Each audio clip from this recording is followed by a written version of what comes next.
On one side, you've got Shedeur, calm, methodical, and terrifyingly composed for a rookie. On the other, Dillon Gabriel, scrappy, loud, brash, and constantly reminding people he knows how to win. And then, out of absolutely nowhere, boom. A routine drill. No pads. No contact. Just footwork and timing. Dillon Gabriel goes to plant, snaps forward, and hits the turf like a ragdoll. You could hear the silence. Like actual silence. That eerie kind of hush that only happens when everyone knows something just went very, very wrong. If you're into the real story and all the messy twists they don't show on highlight reels, go ahead and subscribe. And if you're sticking around to see how this Browns QB chaos plays out, you should definitely be subscribed. At first, the team thinks it's a tweak, a strain, a rolled ankle maybe. But when Gabriel doesn't get up, when he can't even put weight on it, the whispers start. And within hours, it's confirmed, season-ending, potentially career-altering, a catastrophic lower leg injury, severe enough to spark whispers of long-term damage. And suddenly, just like that, the Browns' quarterback controversy evaporates. Gone. Like it never even happened. Now let's pause here, because this is where things get messy. The reaction wasn't what you'd expect. There were no unified statements of support. No tearful speeches.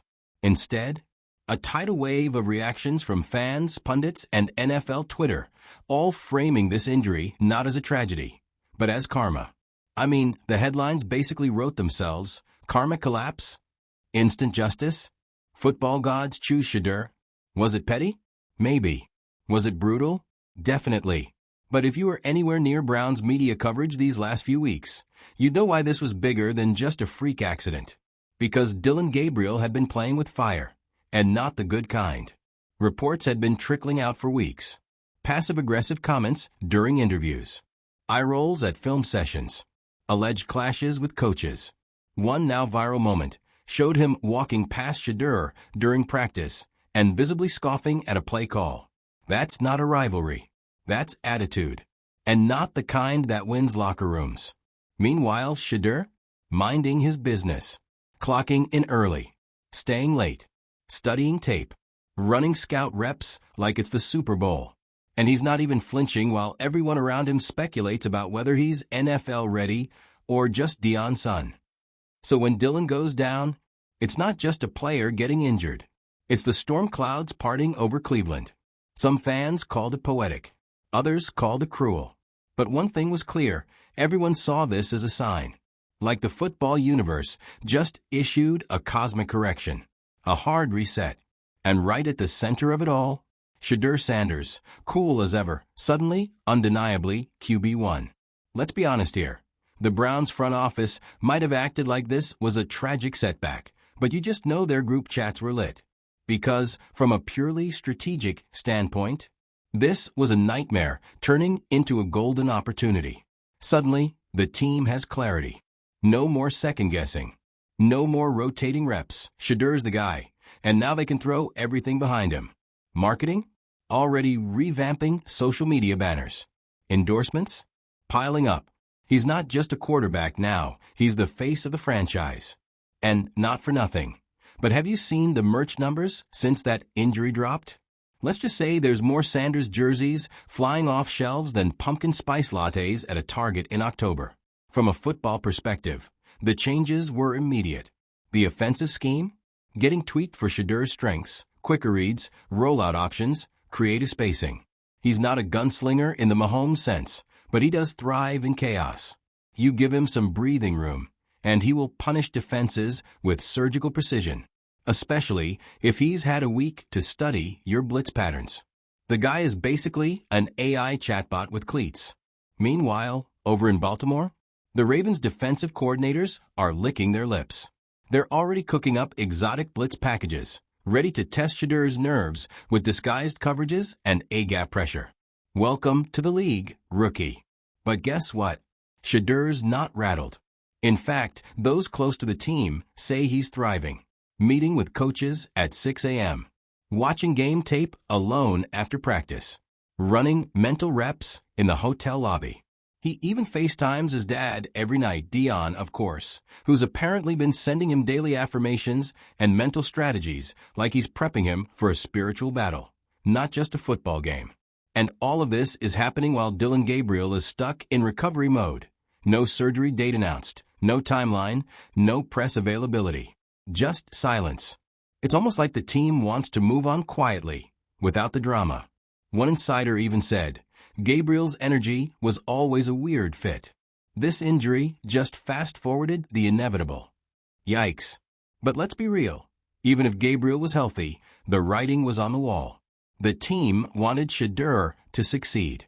You don't draft a guy with that much pedigree, give him that much media push, and not want him to win. And now, there's no choice. There's no fallback.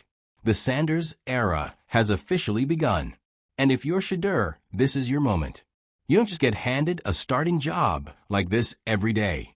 This is the NFL equivalent of a leading man in a Broadway play suddenly eating pavement during dress rehearsal. And now the understudy gets a standing ovation on opening night. The stakes? Insanely high. But the upside? Franchise-defining. Of course, not everyone's celebrating. The Gabriel truthers are out here whispering about how unfair this all is, and how injuries shouldn't decide careers. And yeah, that's technically true. But this is the NFL. Fairness is a luxury.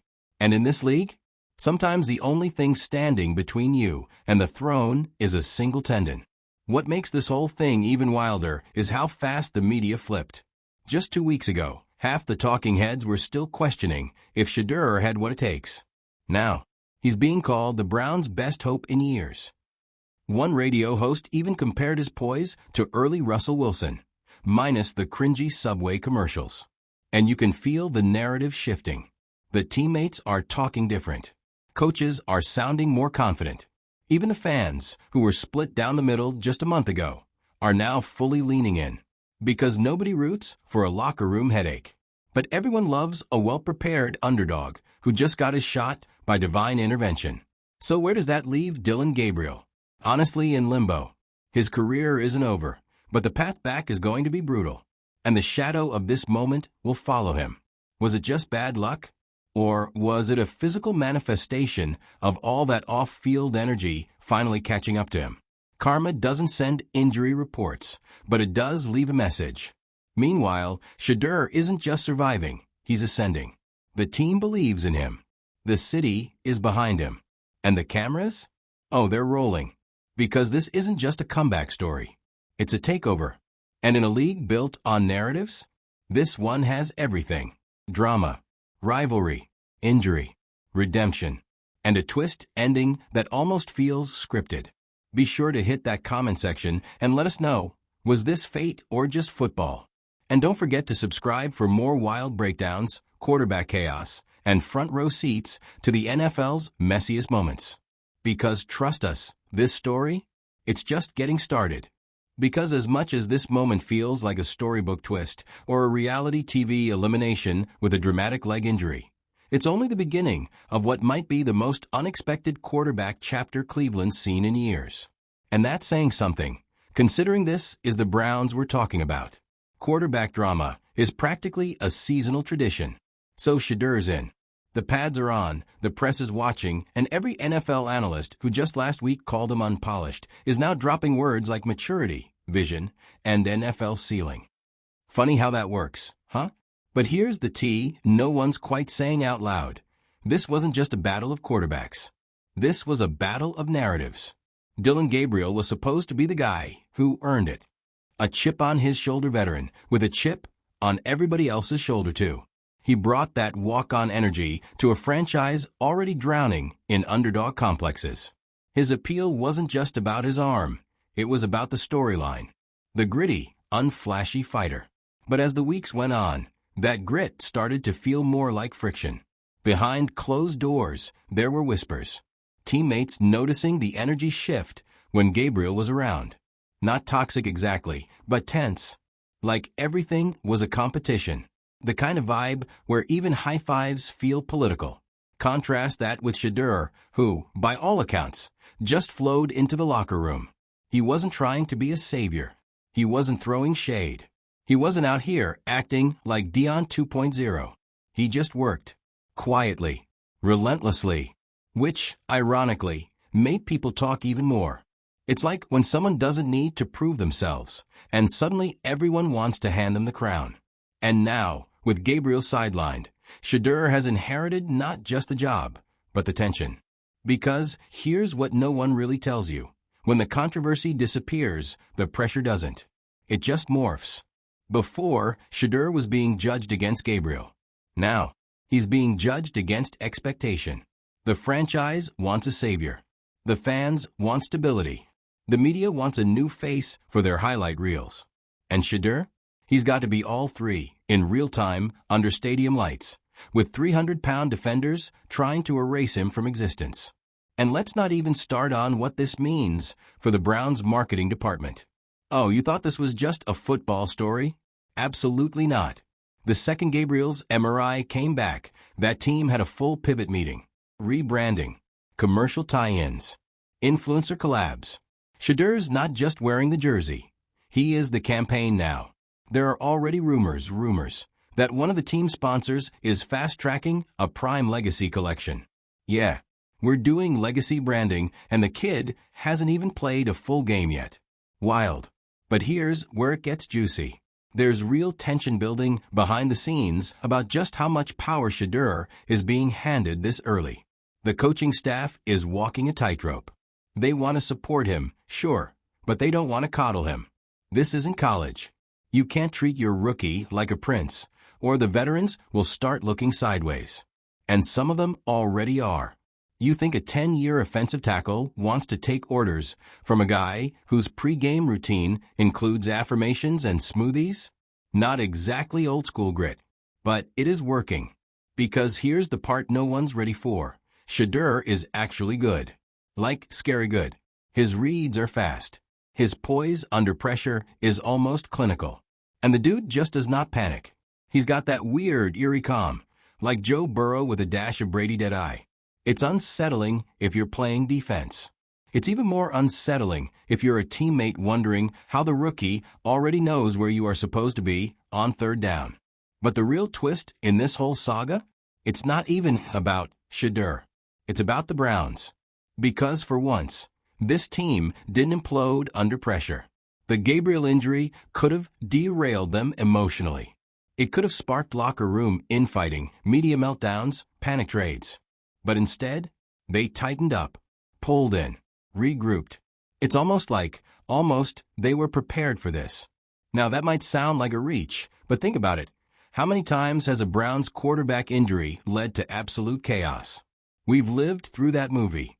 It's a franchise known for chewing up quarterbacks like they're seasonal interns. But with Shedeur, it feels different. There's no chaos, just momentum. And yes, that might be because the team wanted this outcome all along. But the fact that they got it, without having to force it, makes the whole thing feel ordained. Like fate finally tossed Cleveland a bone. Of course, we can't ignore the elephant in the MRI room. Dillon Gabriel's future. Because this injury doesn't just sideline him, it potentially ends him, at least with the Browns. Even if he recovers, even if he's medically cleared, what team wants to reintroduce the guy who got karmically erased from a QB battle? Let's be honest, there's a reason people are calling this NFL karma. It's not about rooting for injury. It's about the timing, the eerie perfection of it all, the poetic twist that the guy who kept pushing, poking, and politicking his way into the spotlight got physically removed from it before the season even started. And not for nothing, but the way he's gone silent since? It's telling. No tweets. No statements. No, I'll be back stronger. Just a void. Almost like even he knows this wasn't just a medical incident. It was a narrative death blow. But let's zoom out, because this ripple is not staying in Cleveland. Other teams are watching. Other rookies are watching. And front offices? They're taking notes. Because what Shedeur just pulled off, earning a starting role without ever demanding it, that is PR gold. Quiet confidence is suddenly back in fashion. You think this isn't affecting how GMs evaluate locker room culture? You think other teams aren't asking, do we have our Shedeur? The guy didn't just win a job. He accidentally invented a blueprint. Be humble. Be ready. Wait for fate to swing your way. And when it does, be the calm in the chaos. So yeah, Shedeur Sanders is now the starting quarterback for the Cleveland Browns. But that's not the real story. The real story is that somehow, in a league built on egos, contracts, and chaos, the quiet guy won. The guy who didn't talk trash. The guy who didn't fight in the media. The guy who showed up, studied, and stayed in his lane until the lane became a runway. And now he's flying. As for the rest of us, we get front row seats. Whether you're a believer, a skeptic, or just here for the drama, one thing's for sure. This season just got so much more interesting. Will Shedeur rise to the moment? Will the pressure crush him? Will Gabriel re-emerge as a cautionary tale or a redemption arc? We'll see. But whatever happens next, just remember, the football gods don't play favorites. They just play long games. Let's talk pressure for a second. Because yes, Shedeur looks calm. Yes, he's carrying himself like a seasoned vet. But the truth is, this is an absolutely insane situation to be thrown into. Think about it. You're fresh off campus, barely unpacked your cleats, and now you're expected to lead an NFL franchise that has historically eaten quarterbacks alive. You're the guy now, the voice in the huddle, the one who has to answer for every interception, every sack, every broken route.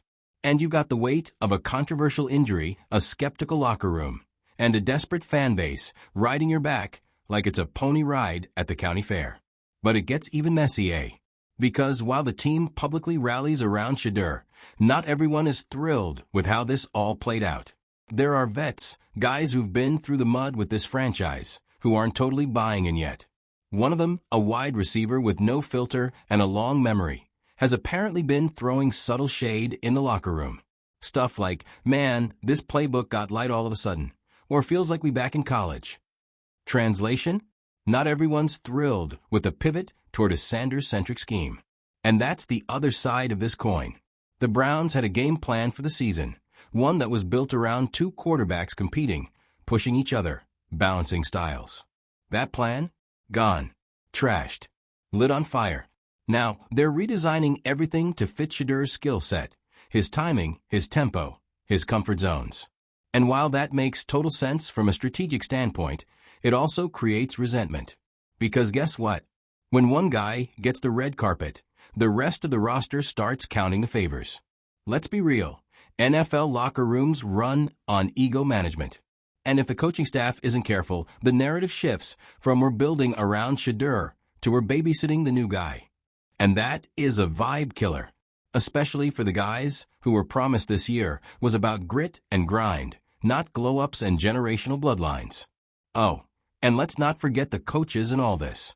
Because behind the scenes, there's a low-key tug-of-war happening. Some of the offensive staff are fully on board with Shedeur. They see the vision. They're excited to craft something dynamic, something new. But others, the old-school guys, they're side-eyeing this whole operation. Not because they doubt Shedeur's talent, but because they don't love what it represents, a shift away from the traditional hierarchy. A rookie quarterback becoming the face of the franchise before he's even taken a hit in a regular season game? That's not just unusual. It's uncomfortable. One assistant coach, an old defensive guy who's been with the team longer than any head coach has lasted, was reportedly overheard saying, "Feels like we just handed him the keys before he even got his license." Oof. But maybe the wildest part of all of this? The external reactions. Because the Browns' rivals? Oh, they are loving this mess. Other teams in the division, especially Pittsburgh and Baltimore, are salivating at the idea of facing a rookie in high-pressure divisional games. You think those defenses are going to take it easy on the new guy? Nah, they're going to test him early and often. Disguise blitzes, drop into unexpected coverages, force mistakes. Because the one thing every veteran defense knows? No matter how calm you look in practice, you don't know anything until you get hit in the mouth by a Pro Bowl linebacker on 3rd and 8. And don't think the media hasn't already sharpened their knives. The moment Shedeur throws his first pick, the think pieces are coming. Was it too soon? Nepotism in the NFL. Primetime pressure. Is the name too big to bear? You can almost hear the countdown clock ticking. The second he slips, the narrative turns. That's the reality of being the story in the NFL. You're either the golden boy or the scapegoat. There's no in-between. But here's the wild part. Shedeur knows all this. And that might be his secret weapon. He's not walking into this blind. He's been raised in the fire. Dillon didn't raise sons who crumbled under pressure. He raised them to expect it, to lean into the lights. And if anyone knows how to flip the narrative, it's a Sanders. Apparently, Shedeur's already implemented his own routines with the offense. Extra walkthroughs, early film sessions, late-night group texts, breaking down coverage schemes. He's doing what leaders do, making it about the team, not just the spotlight.